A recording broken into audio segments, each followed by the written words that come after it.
Hello everyone, कैसे हैं आप सभी लोग। जैसा कि मैंने आप सभी लोग से बोला था कि मैं नीम सेट के लिए 3 महीने का एक क्रैश कोर्स लेके आऊँगा, जिसमें आपको सारे के सारे टॉपिक करा दिए जाएंगे। प्लस इसके बाद जो भी आप लोगों को समय बचेगा उसमें आप लोगों को रिवीजन करवाया जाएगा। ये रिवीजन तब तक चलता रहेगा जब तक कि आप लोगों का एग्ज़ाम न हो जाए।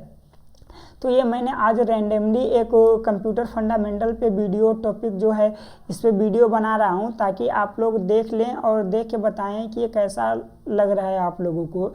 हालांकि कंप्यूटर फंडामेंटल से नीम सेट BHU अदर जितने भी एंट्रेंस एग्ज़ाम हैं एक एक 2-2 क्वेश्चन पूछ लेता है, तो इसलिए मैंने एक रिवीजन वीडियो बना रहा हूँ ताकि आप लोगों का जो कंप्यूटर फंडामेंटल है वो पूरा का पूरा क्लियर हो जाए। तो चलिए आइए वीडियो को स्टार्ट करते हैं। सबसे पहला जो आपको टर्म दिख रहा है वो लिखा हुआ है कंप्यूटर। अब देखिए, कंप्यूटर बहुत से काम के बहुत से वर्क के लिए यूज होता है, बट जो कंप्यूटर शब्द की बोर्निंग हुई है, कंप्यूटर शब्द की जो उत्पत्ति हुई, या ये बोला जाए कि कंप्यूटर शब्द जो है वो आया कहाँ से, तो वो कंप्यूट शब्द से आया है। और कंप्यूट का मतलब होता है कैलकुलेशन करना। अब देखिए, जो भी कंप्यूटर होती हैं उनमें हम लोग कैलकुलेशन करते ही हैं, उसके साथ साथ बहुत सारे कार्य करते हैं। अदर सारे फीचर्स भी होते हैं जिनका हम लोग यूज करके कंप्यूटर को आज के डेट में वेरी स्पेसिफिक डिवाइस बना चुके हैं। नेक्स्ट हम लोग समझते हैं कि जब भी हम लोग कंप्यूटर में कुछ वर्क करते हैं तो होता क्या है कि हम लोग कुछ ना कुछ इनपुट देते हैं कंप्यूटर के अंदर। अब वो कंप्यूटर के अंदर जो इनपुट देते हैं उस पर क्या होती है, प्रोसेसिंग होती है। अब जो वो प्रोसेसिंग हो जाती है तो उसके बाद हमें कुछ ना कुछ आउटपुट मिलता है। तो एक चीज़ डिफिनेशन बोली जाए तो ये बोल दिया जाएगा कि कंप्यूटर एक ऐसा डिवाइस है, इलेक्ट्रॉनिक डिवाइस है, जो करता क्या है कि हमसे कुछ इनपुट लेता है और उस पर स्टेप बाय स्टेप प्रोसेस करता है। इसके बाद हमको क्या मिलता है, आउटपुट मिलता है। अब देखिए, जो भी इनपुट हम लोग जिस भी डिवाइसेस से देते हैं उनको बोला जाता है इनपुट डिवाइसेस, और जिन भी डिवाइसेस के माध्यम से हमें उनका आउटपुट डिस्प्ले होता है उसे बोला जाता है आउटपुट डिवाइसेज। अब देखिए, ये बीच में प्रोसेस का बात रह गया। तो जो भी प्रोसेस हम लोगों का कंप्यूटर करता है वो कहाँ पे करता है, वो CPU पे करेगा या तो वो प्रोसेसर पे करेगा। अब नेक्स्ट हम लोग समझते हैं कि एडवांटेज ऑफ कंप्यूटर का एडवांटेज क्या है। तो सबसे पहला जो हम लोग का कंप्यूटर का यूज किया जाता है वो स्पीड के लिए यूज किया जाता है।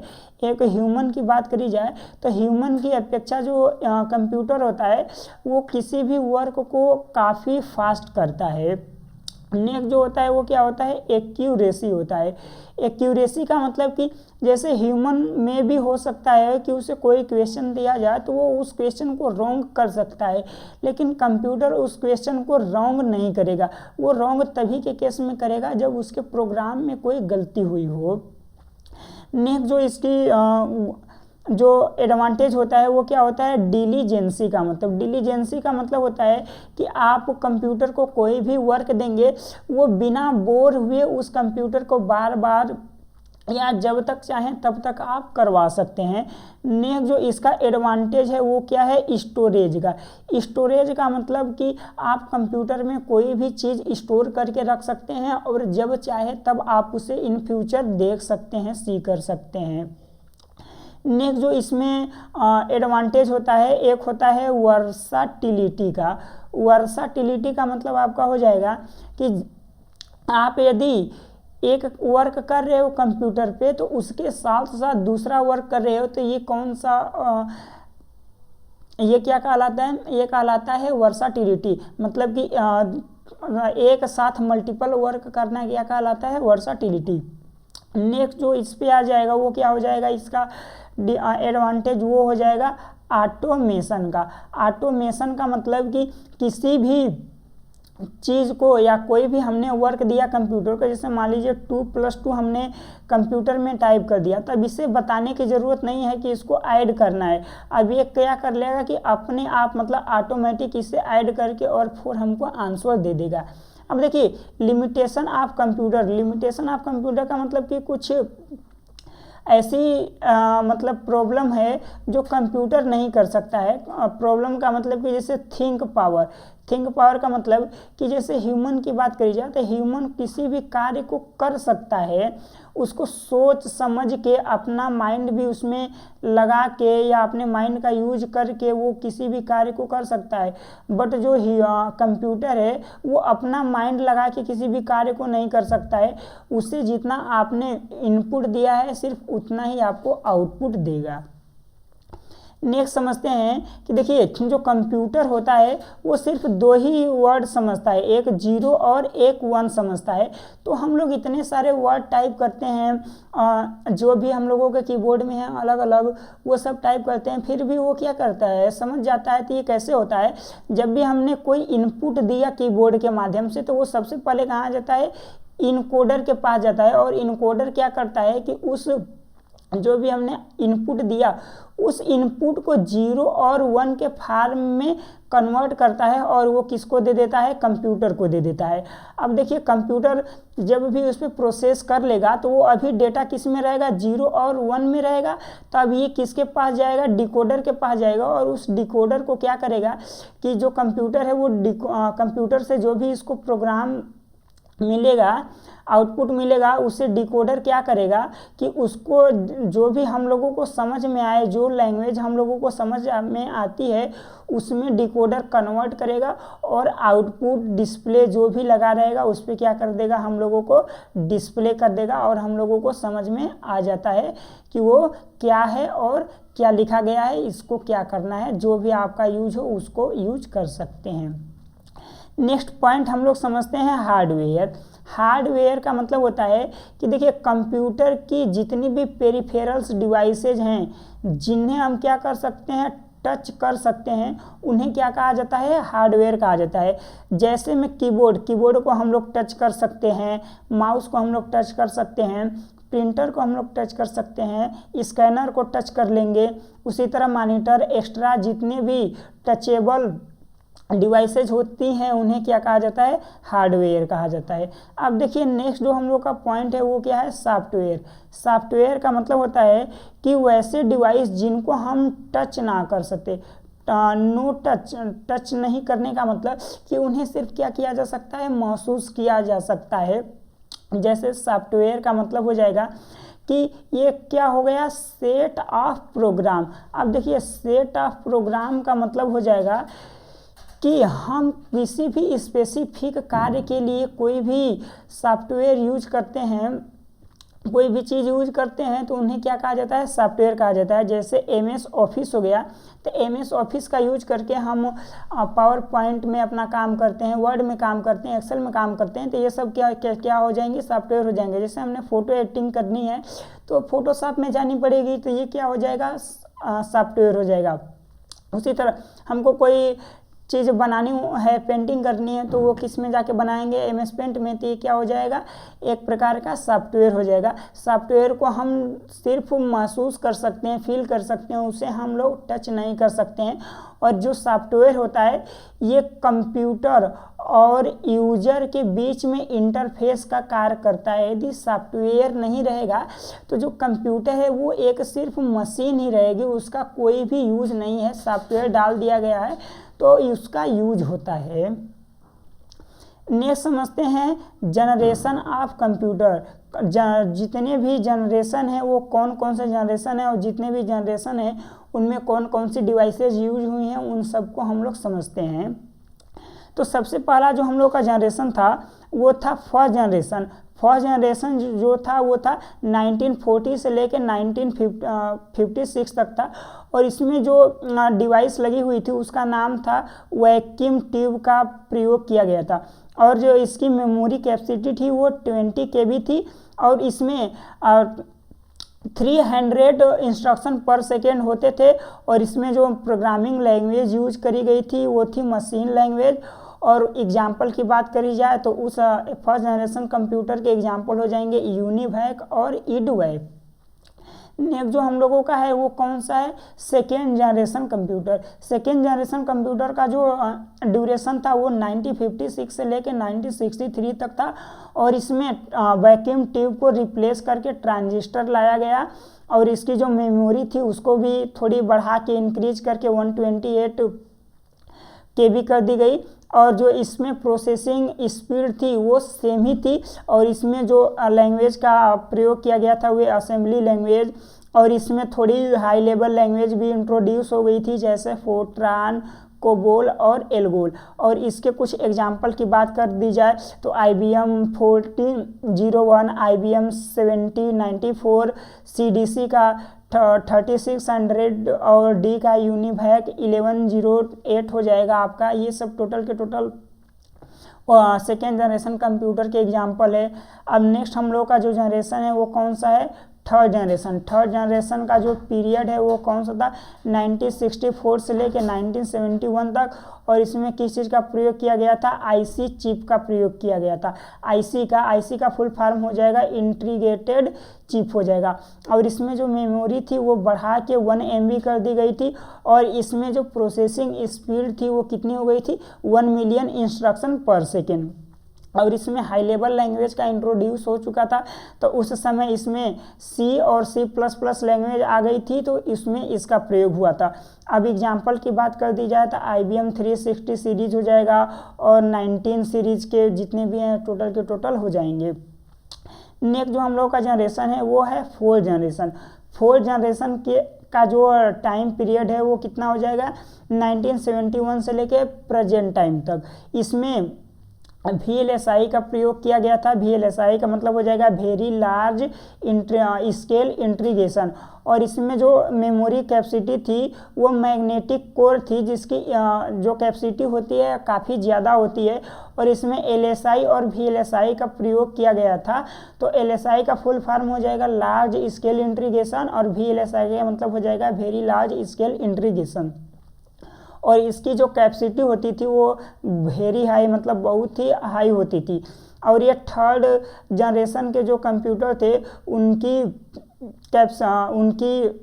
अपेक्षा ये कैसे होते थे, तो फास्टर होते थे, और इसमें हाई लेवल लैंग्वेज इंट्रोड्यूस हो गए थे। तो इसमें C++ और जावा जैसे लैंग्वेज का भी इस्तेमाल किया गया था, प्रयोग किया गया था। अब कुछ एग्जाम्पल ले लें तो एग्जाम्पल क्या हो जाएंगे, पेंटियम सीरीज हो जाएगा, और मल्टीमीडिया के जितने भी आजकल के आ रहे हैं वो सब के सब किस श्रेणी में आ जाएंगे, तो फोर्थ जनरेशन कंप्यूटर की श्रेणी में आ जाएंगे। अब देखिए फिफ्थ जनरेशन कंप्यूटर जो है वो प्रेजेंट टाइम से लेके और आने वाला जो भी समय है सभी समय तक ये रहेगा। इसमें जो है ULSI का उपयोग किया गया था। ULSI का मतलब हो जाएगा ultra large scale integration technology का प्रयोग किया गया था, और इसमें मेमोरी भी उसी प्रकार की लगेगी जो ULSI टेक्नोलॉजी पर बेस्ड हो, और ये जो है वो वेरी फास्ट था। 1 से लेके 4th जनरेशन तक जितने भी कंप्यूटर हैं सबसे फास्ट ये कंप्यूटर होता है, और इसमें जितने भी आर लेवल मतलब अभी के प्रेजेंट टाइम में जितनी भी हाई लेवल लैंग्वेज है सबका इसमें यूज होता है, जैसे पाइथन, आपका आर लैंग्वेज, रूबी, जितने भी लैंग्वेज हैं हाई लेवल सबका यूज होता है, जावा, C++। और इसके एग्जाम्पल की बात करी जाए तो वो हो जाएगा आर्टिफिशियल इंटेलिजेंस और रोबोटिक्स। आजकल के डेट में आप लोग देखते होंगे कि रोबोट हैं कितने एडवांस होते जा रहे हैं, तो वो सब किसके कौन से जनरेशन के कंप्यूटर हैं, वो 5th जनरेशन कंप्यूटर के एग्जाम्पल हैं। नेक्स्ट जो है हम लोग समझते हैं हिस्ट्री ऑफ कंप्यूटर। कंप्यूटर की हिस्ट्री कहाँ से स्टार्ट हुई और कब से बना। तो जो सबसे पहला जो डिवाइस बना था उसका नाम था एबेकस, और वो 3000 BC पहले बनाया गया था चाइना में, और इसका यूज ओनली कैलकुलेशन के लिए किया जाता था। इसमें एक ऐसे टाइप की होती थी और इसमें ऐसे रोड लगे होते थे, इस रोड पे 9 बिट्स ऐसे 9 इसमें भी 9 बिट्स, इसमें भी 9 बिट्स, ऐसे 9 बिट्स लगे होते थे जिनके माध्यम से कैलकुलेशन किया जाता था। इसके बाद जो हम लोगों का डिवाइस है उसका नाम था पास्कल एडिंग मशीन, और ये 1645 में ब्लेस पास्कल द्वारा बनाया गया था जो फ्रांस के रहने वाले थे। इसके बाद जो नेक्स्ट डिवाइस है उसका नाम था जैकवार्ड लूम, जो 1801 में बनाया गया था और जिसे बनाने वाले का नाम था जोसेफ, जो फ्रांस के रहने वाले थे। ये सिर्फ जो क्लॉथ होते हैं, जो कपड़े होते हैं, उनकी डिजाइनिंग के लिए या उनको बनाने के लिए इसका प्रयोग किया जाता था। इसके बाद जो आया डिवाइस उसका नाम था डिफरेंस इंजन। इसे 1822 में बनाया गया था और जिसे बनाने वाले का नाम है चार्ल्स बेबेज। यहीं से कंप्यूटर की दुनिया में कदम रखा गया, जिन्हें जो चार्ल्स बेबेज हैं उन्हें कहा जाता है फादर ऑफ कंप्यूटर। इसमें जो डिफरेंस इंजन था उसमें इन्होंने कुछ फॉर्मेशन किया, कुछ कमी जो थी उसको दूर किया और उन्होंने एक नया डिवाइस बनाया जिसका नाम दिया गया था एनालिटिकल इंजन। उसे इंट्रोड्यूस उन्होंने 1833 में किया था और उसे भी डेवलप करने वाले थे चार्ल्स बेबेज जी। अब देखिए एनालिटिकल इंजन जो था उसमें कोई भी लैंग्वेज नहीं इस्तेमाल हुई थी। तो एक हम लोगों की साइंटिस्ट थी, वैज्ञानिक थी, उनका नाम था लेडी एडा एगेस्टा। उन्होंने क्या किया कि एक मशीन लैंग्वेज लिखी और एनालिटिकल इंजन जो था उसमें उन्होंने इंस्टॉल किया। तो इसलिए जो लेडी एडा एगेस्टा थी उनको दुनिया का पहला प्रोग्रामर बोला गया। नेक्स्ट जो डिवाइस आया था उसका नाम था मार्क 1। मार्क 1 को 1934 में डेवलप किया गया था और इससे डेवलप करने वाले का नाम था हार्वर्ड एकन। और जो हार्वर्ड एकन थे वो हार्वर्ड यूनिवर्सिटी के प्रोफेसर थे। और जो मार्क 1 है इसे दुनिया का पहला फुली ऑटोमेटिक कैलकुलेटर मशीन कहा जाता है। आप लोगों को क्वेश्चन आ भी सकता है कि मार्क 1 को क्या कहा जाता है, तो आप लोगों को लिखना है फुली ऑटोमेटिक कैलकुलेटिंग मशीन। अब जो नेक्स्ट डिवाइस आई थी उसका नाम था ABC, जिसका नाम है एटेना सॉफ्टवेरी कंप्यूटर। इसे 1945 में बनाया गया था और जिसे बनाने वाले का नाम था डॉक्टर जॉन एटेना सोफी और क्लिफोर्ड बेरी। दो साइंटिस्ट थे जिन्होंने मिलके ABC को बनाया था और उन्हीं के नाम पे ABC रखा गया था। अब देखिए ये जो डिवाइस थी ये मैथ का जो इक्वेशन होती है उसको सॉल्व करने में इसका उपयोग किया जाता था। और ये जो दुनिया का पहला इलेक्ट्रॉनिक डिजिटल कंप्यूटर था। आप लोग ये समझते रहे हैं कि कौन सा ऑटोमेटिक है, कौन सा इलेक्ट्रॉनिक है, कौन सा डिजिटल है, इन सब में डिफरेंस है। जो मार्क 1 था वो ऑटोमेटिक कैलकुलेटर मशीन था, ये देखिए इलेक्ट्रॉनिक डिजिटल कंप्यूटर है। तो ये अलग अलग वैरायटी के हैं। नेक्स्ट जो आया था उसका नाम था नेपियर बोन्स। नेपियर बोन्स जो है वो 1670 में डेवलप किया गया था और जिन्हें डेवलप करने वाले का नाम था जॉन नेपियर। और ये कहाँ के रहने वाले थे, तो स्कॉटलैंड के रहने वाले थे। और इसमें नंबर का प्रोडक्ट किया जाता था और नंबर का कोसेंट जो होता है वो निकाला जाता था। इसके बाद एक नई डिवाइस है जिसका नाम था स्लाइड रूल। स्लाइड रूल को विलियम आर्टरेड ने डेवलप किया था और वो जर्मनी के रहने वाले थे। ये मल्टीपर्पज़ कैलकुलेटर था। मल्टीपर्पज़ कैलकुलेटर का मतलब कि इसमें लॉगरिथम भी निकल जाते थे और मल्टीप्लिकेशन हो जाते थे, डिवीजन हो जाते थे और ट्रिग्नोमेट्री जितनी भी थी वो सॉल्व हो जाती थी। एक्सपोनेंशियल वाले क्वेश्चन हल हो जाते थे और nth रूट वाले भी क्वेश्चन सॉल्व हो जाते थे। इसके बाद जो डिवाइस है उसका नाम था लेibniz कैलकुलेटर। इसे 1673 में गॉटफ्रेड विल्हम लेibniz नाम के एक साइंटिस्ट थे, उन्होंने इसे बनाया था और वो जर्मनी के रहने वाले थे। नेक्स्ट जो हम लोगों के पास डिवाइस है उसका नाम था सेंसस टेबुलेटर। सेंसस टेबुलेटर को जो बनाने वाले साइंटिस्ट थे उनका नाम था हरमन होलेरिथ और ये अमेरिका के रहने वाले थे। उन्होंने 1819 में इस डिवाइस को बनाया था। इसके बाद जो नेक्स्ट डिवाइस आई थी उसका नाम था इनायक। इनायक का फुल फॉर्म हो जाएगा electronic numerical integrator and calculator. ये दुनिया का पहला इलेक्ट्रॉनिक कंप्यूटर था और इसे जिन्होंने डिजाइन किया था वो यूनिवर्सिटी ऑफ पेंसिल्वेनिया के प्रोफेसर थे जे प्रेस्पर एकर्ट और जॉन मोकली। इन दो लोगों ने मिलके इस इनायक नाम का जो इलेक्ट्रॉनिक कंप्यूटर था उसे डेवलप किया था और ये उस समय इन्होंने मिलिट्री सर्विसेज के लिए इसको बनाया था, तो इन्होंने उसे मिलिट्री यूज के लिए दे दिया था। नेक्स्ट जो कंप्यूटर है वो आया था इडवैक नाम का। जो इडवैक का फुल फॉर्म है वो है electronic discrete variable automatic computer. इसे जिन्होंने डेवलप किया था उनका नाम था डॉक्टर जॉन वान न्यूमन। इन्होंने इडवैक नाम का जो कंप्यूटर था उसे बनाया था। अगला जो कंप्यूटर है, सॉरी यहाँ पे इडवैक नहीं रहेगा, इडसैक रहेगा। तो अगला जो कंप्यूटर है वो है इडसैक। तो इडसैक का फुल फॉर्म हो जाएगा electronic delay storage automatic calculator और ये 1949 में यूएसए के जो ब्रिटिशर थे उन्होंने इसे डेवलप किया था। हालांकि बहुत लोगों ने मिलकर इसे डेवलप किया था, तो इसलिए किसी एक स्पेसिफिक व्यक्ति का नाम नहीं दिया गया है। इसके बाद जो नेक्स्ट डिवाइस आई थी उसका नाम था यूनिवैक 1। यूनिवैक का फुल फॉर्म हो जाएगा यूनिवर्सल ऑटोमेटिक कंप्यूटर। ये दुनिया का पहला general purpose electronic digital computer था। ये कैसा कंप्यूटर था?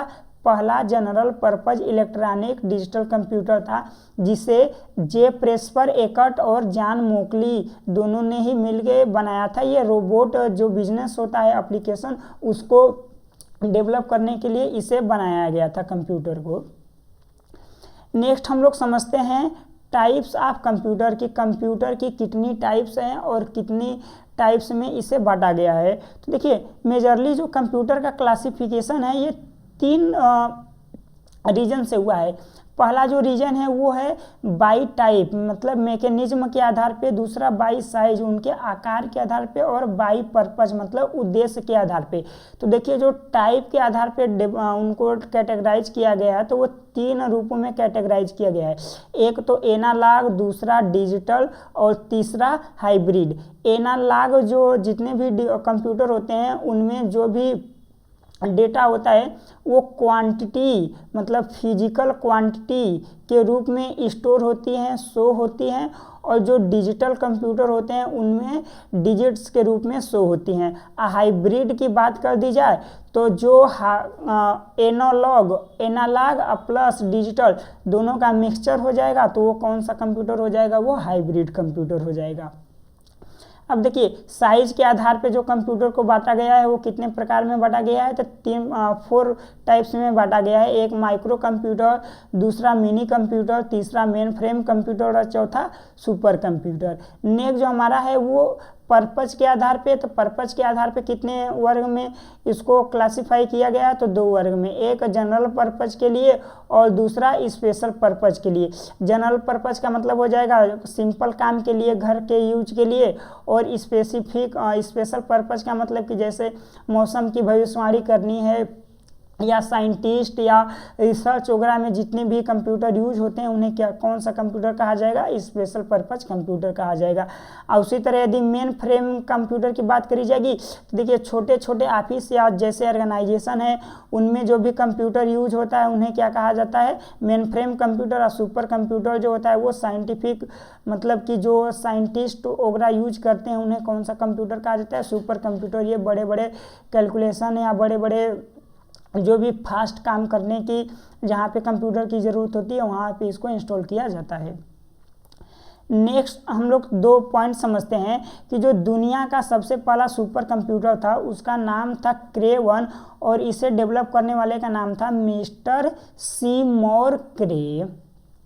और जितनी भी परम सीरीज की सुपर कंप्यूटर आती हैं भारत में उनने किसने डेवलप कर रखी है? तो उसे सीडैक नाम का एक ऑर्गेनाइजेशन है उसने इसको डेवलप कर रखा है, जिसका फुल फॉर्म होता है centre for development of advanced computer.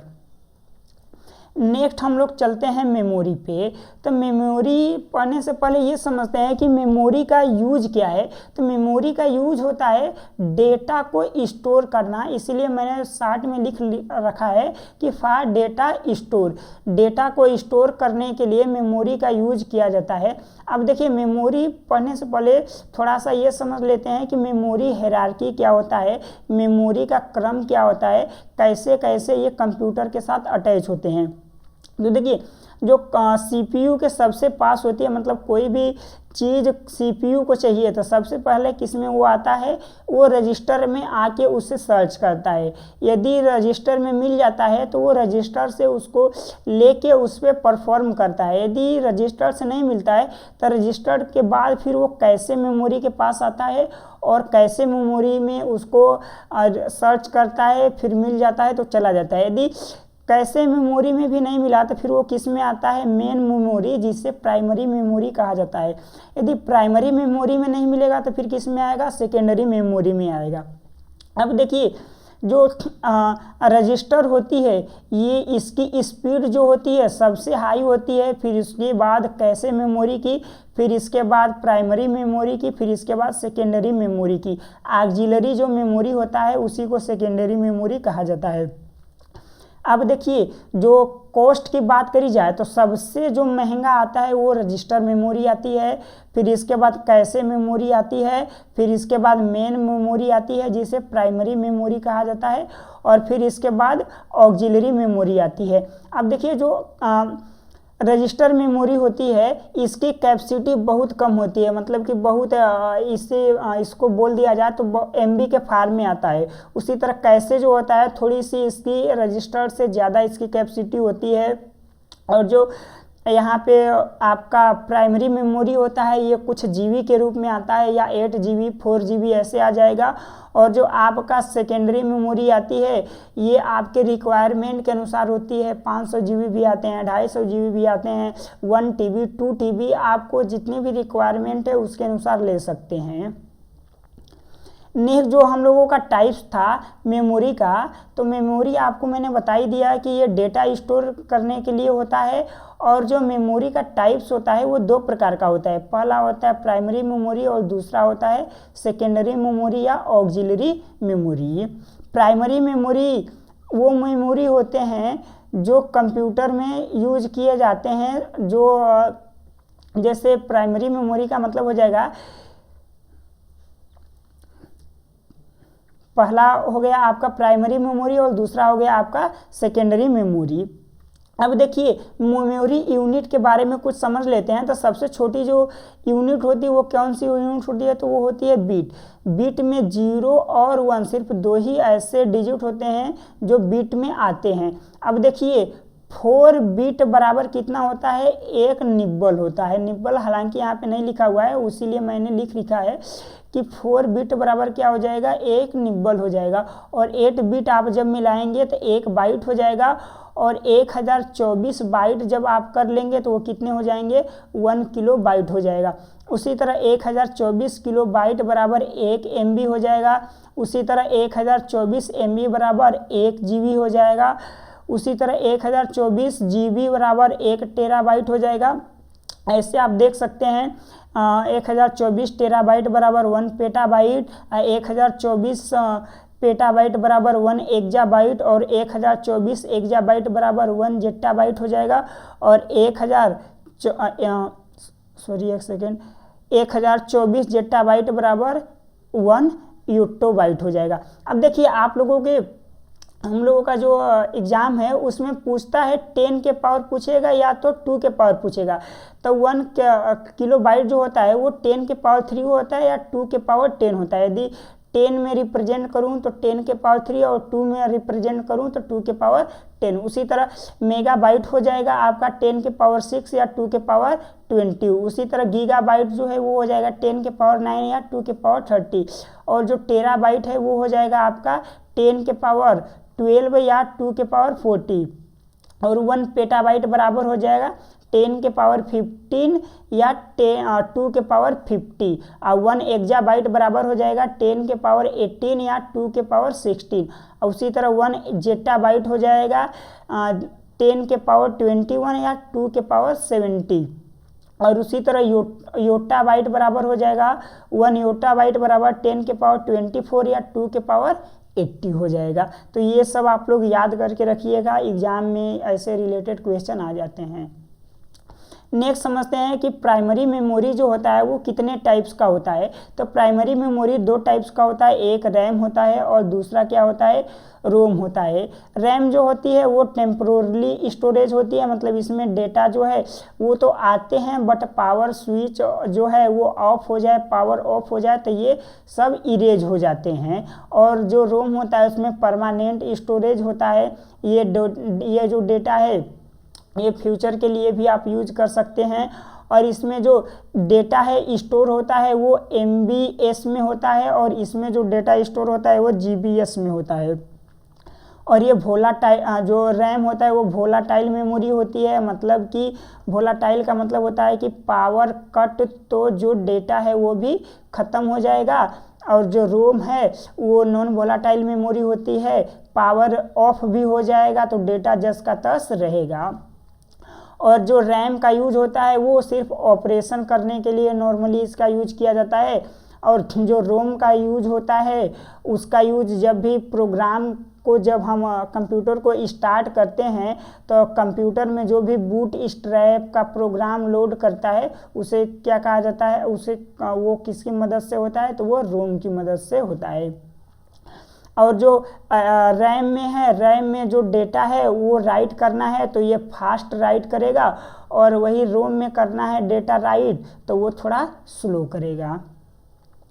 Next जो है वो टाइप्स ऑफ रैम के बारे में समझते हैं। अभी रैम और रोम को हमने समझा है, अब टाइप्स ऑफ रैम के बारे में समझते हैं। तो जो रैम होता है वो 2 टाइप्स का होता है, पहला डी रैम होता है, दूसरा होता है यस रैम। जो डी रैम होता है वो कैपेसिटर से मिल के बना होता है और जो यस रैम होता है वो फ्लिप फ्लॉप से मिल के बना होता है। अब देखिए जो डी रैम होता है उसको बार बार ऑटोमेटिक वो रिफ्रेश हो जाता है, और जो यस रैम होता है ये एक फिक्स्ड टाइम में रिफ्रेश होता है। और जो डी रैम होता है वो इनएक्सपेंसिव, मतलब कि ये थोड़ा कम खर्च वाले होते हैं, और जो यस रैम होता है वो ज़्यादा खर्च होता है।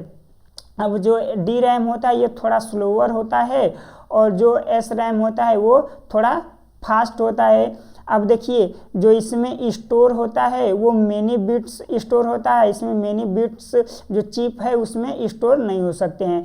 और ये जो पावर है वो कम लेता है और ये जो पावर की कंजम्पशन है वो ज़्यादा करता है।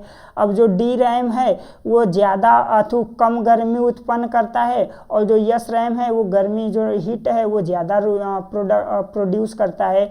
अब देखिए जो डी रैम है वो मेन मेमोरी में यूज होती हैं, और जो यस रैम है वो कैशे मेमोरी में यूज होता है, कैशे में यूज होता है। अब जो अगला हम लोग का टॉपिक है वो टाइप्स ऑफ डी रैम। तो जो डी रैम होता है वो 3 टाइप्स का होता है, 3 टाइप्स के होते हैं। फर्स्ट होता है एसडी रैम, एसडी रैम का फुल फॉर्म हो जाएगा सिंक्रोनस डायनेमिक रैम। फिर नेक्स्ट जो है वो है आरडी रैम, रैम बस डायनेमिक रैम। थर्ड जो है वो है DD RAM, double data dynamic RAM. उसी तरह टाइप्स ऑफ एस रैम में चलें तो कितने टाइप्स के हो जाएंगे, 4 टाइप्स के। पहला हो जाएगा हमारा non volatile yes RAM, second हो जाएगा स्पेशल यस रैम, थर्ड हो जाएगा एसिंक्रोनस यस रैम, फोर्थ हो जाएगा सिंक्रोनस एस रैम। अब टाइप्स ऑफ रैम के बारे में जान लिए, एस रैम के बारे में जान लिए, डी रैम के बारे में जान लिए। अब समझते हैं टाइप्स ऑफ रोम के बारे में। तो जो टाइप्स ऑफ रोम होता है वो 3 प्रकार का होता है। पहला हो जाएगा पी रोम, पी रोम का फुल फॉर्म हो जाएगा प्रोग्रामेबल रोम। प्रोग्रामेबल रोम को हम एक बार राइट कर सकते हैं बस, इसके बाद अगली बार राइट करना होगा तो राइट नहीं होगा। और जो सेकेंड है वो है ईपी रोम। ईपी रोम का मतलब होता है इरेजिबल प्रोग्रामेबल रोम। इसका मतलब कि इसे आप जितनी बार चाहें उतनी बार इरेज कर सकते हैं और डेटा राइट कर सकते हैं। नेक्स्ट जो हमारा है ईईपी रोम, इलेक्ट्रिकली इरेजिबल प्रोग्रामेबल रोम।